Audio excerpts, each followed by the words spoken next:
Por que o discurso de prender e matar faz sucesso? A gente vê hoje muito políticos, né, defendendo esta linha de atuação policial ou da segurança pública. E quando a gente conversa com os especialistas ou quem estuda o assunto há muito tempo, ou quem estudou a história mostra que matar nunca resolveu, né? E se fosse assim, os países que escravizaram outros seriam reis até hoje, depois eles perderam tudo. A história é cíclica. Sem dúvida, né? se repete. Agora, como discurso, especialmente aqui no Brasil, faz sucesso, né? Então, você lembra do Esquadrão da Morte? Não sei se você chegou a cobrir algum caso do Esquadrão da Morte. Não, mas eu me lembro. Eu cheguei a cobrir julgamentos de um policial militar que pertencia ao Esquadrão da Morte. Eu trabalhava no ABC, no Diário do Grande ABC, e foi em Mauá o julgamento dele. Chovendo, acabou a luz, os policiais todos armados, e eu comecei a ver, a pesquisar e lembrar de detalhes do Esquadrão da Morte. O Esquadrão da Morte existia montado por policiais civis e militares para executar pequenos ladrões que atormentavam as pessoas, e a classe média, e todo mundo achava que a polícia fazendo aquilo, a geladeira estava protegida, o Volkswagen que ficava na garagem estava protegido. Quer dizer, passou tanto tempo, quase meio século, e a gente vê a mesma coisa. Quer dizer, a polícia mata um, mata dois, três, já vem 10 no lugar. Esses criminosos, eles vão proliferando, porque eles acham que o crime ainda vale a pena, mesmo correndo o risco de matar. E matar não vai resolver. Não vai resolver. A questão que você falou da casa de detenção mostra que só fortaleceu o crime de lá para cá e transformou o PCC numa máfia poderosa, poderosíssima, que pode, conversando com especialistas, eu sempre gosto de ressaltar isso, com um velho delegado do Departamento de Investigação Criminal, o DEIC, que você também já deve ter dado plantão sim. lá no Carandiru. Sim. Ele falava que o Brasil, ele previa que o Brasil poderia ser o centro mundial do crime organizado. Aí eu perguntei para ele, mas por quê, doutor? Pelo seguinte, ao tamanho do Brasil, ao tamanho da fronteira seca, ao tamanho da fronteira marítima. Aqui você tem, em cidades médias e um pouco maiores, uma estrutura muito boa. Aeroporto, você tem bons hotéis, você entra e sai do país num pequeno avião, num jato, sem ninguém te cobrar absolutamente nada. Então, e o clima é bom, a comunicação é boa, então os grandes criminosos podem vir para o Brasil e tomar conta do crime organizado a partir do Brasil. E aqui seria o centro mundial do crime organizado. A gente não espera que aconteça isso, isso é uma avaliação que ele fez, espero que não se confirme nunca. Mas uma vez, trabalhando para o Jornal do Brasil, saí daqui do Campo de Marte, num avião pequeno, para cobrir a máfia colombiana. Junto com o repórter do Globo e um delegado. A gente pegou um avião pequeno, um bimotor, saímos daqui, a gente cruzou o país até Tabatinga e Letícia, lá na divisa com a Colômbia. Nossa, longe. Longe, muito longe. Num avião pequeno. Aí tem uma outra história por trás, depois se você quiser eu te conto, do desespero e do pavor que eu vivi. Aí no caminho a gente parava, andava 2 horas de avião, parava, fechava o avião como se fosse um carro, ia para o hotel, dormia e voltava. E ninguém fiscalizou.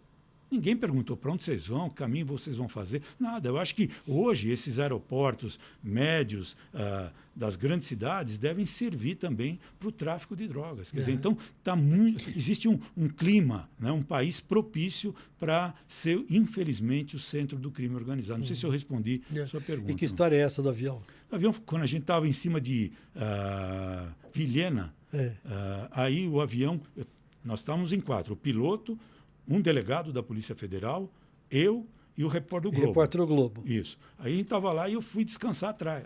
Fiquei lá atrás deitado. Tal. De repente, eu dei uma cochilada, a hora que eu acordo, tinha uma mancha de óleo numa das asas do avião. Chuva e aquela mancha. E o delegado, o piloto e também o repórter, o Nicolau Fará, do Globo. Lembra do Fará? Lembra do Nicolau Fará? Magrinho e tal, magrinho. Gente boa. Ele trabalhou muito tempo no Globo e a gente era um concorrente, porque eu trabalhava para o Jornal do Brasil, para a Jovem Pan, e ele para o Globo. A gente trabalhava na sucursal de São Paulo. Eu aqui do JB, ele lá no Globo. Né? E aí, nesse caminho, eu acordo e vejo os três, olhando o mapa, porque não tinha GPS, vendo um lugar para descer. E aí conseguiram um lugar perto de Vilhena, era uma pista de terra, descemos ali. com um motor só. Para continuar a viagem, o delegado fez o seguinte, ele tirou, isso já, eu acho que foi em Rio Branco, no Acre.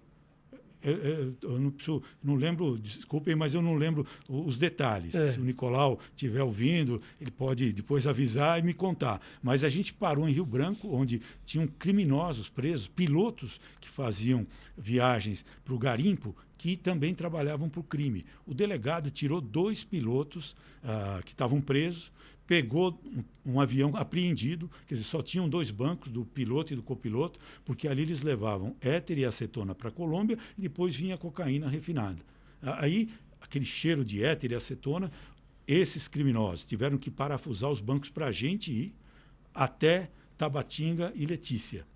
No caminho, em cima da Amazônia... Que louco isso! Em cima da Amazônia, Tramontina, um dos criminosos, ele tinha, nunca vou me esquecer, ele tinha uma cicatriz desse tamanho. Aí eu perguntei para ele, falei, não, eu sofri um acidente no garimpo. As pessoas que estavam comigo morreram, eu sobrevivi, mas tenho esse talho, como ele falou, tem um talho no rosto. Bom, no meio da floresta, um deles fala, para o delegado, o motor está cortando. Tivemos que voltar, o delegado com arma na mão, achando que eles fossem sequestrar ou fazer alguma coisa com a gente. Voltamos, pegamos um outro avião e fomos para Tabatinga e Letícia. E lá eu tive a oportunidade, junto com o Chico José, que trabalhava para a Globo, na época, um grande repórter, um repórter histórico, lendário. Né? Sim. Aí estava eu, ele, o Fará, a gente alugou uma Kombi, tiramos um vidro para entrar para o lado colombiano, onde no meio, tem essa imagem até hoje, no meio de uma floresta, você tinha mansões iguais à do Morumbi. Mansões que pertenciam a grupos, a grandes traficantes ligados ao Pablo Escobar. Na época, ele estava vivo e comandava o tráfico. Nossa, que história, cara.